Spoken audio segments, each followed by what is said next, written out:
There is another kind of mate on the board called stalemate.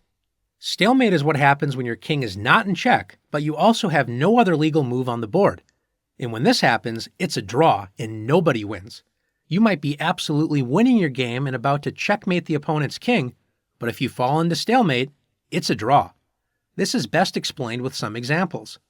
In this position with white to move, the game would be a stalemate, because white's only piece, the king, does not have any legal squares to move to, and white is not in check. In this position, let's say white plays queen to c2. The queen gets one square closer to the king, but notice black's king is not in check and black does not have a legal move in this position. The position is a stalemate.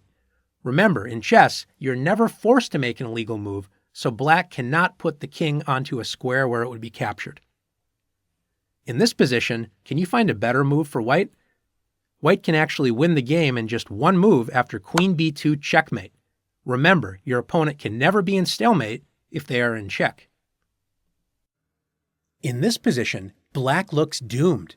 The king is trapped in the corner. White is ready to deliver checkmate on the next move, and black is down lots of material. However, chess is a game of many opportunities, and even when things look really bad, you might have the chance to save the game, or at least draw. Notice that since black's king does not have any legal moves, if black's queen disappeared from the board, it would be a stalemate if it were black to move. In this position, can you find a way to make black's queen disappear and create a stalemate?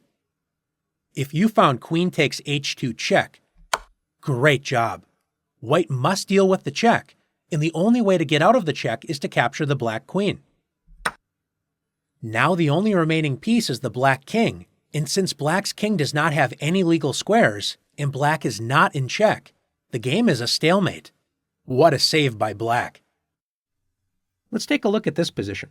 If white played the move queen to c7, it's not a very wise move because white, first of all, could have won the game immediately with queen to b7 checkmate, but also queen to c7 traps black's king. But does that mean it's a stalemate? Not in this position, because notice black has another piece.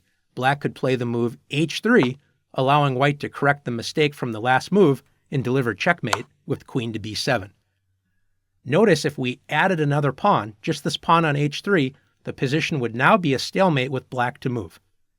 Now that you've learned about stalemate, remember to stay alert and avoid it when you're winning, and when you're losing, keep your eyes open for the opportunity to save the game with stalemate.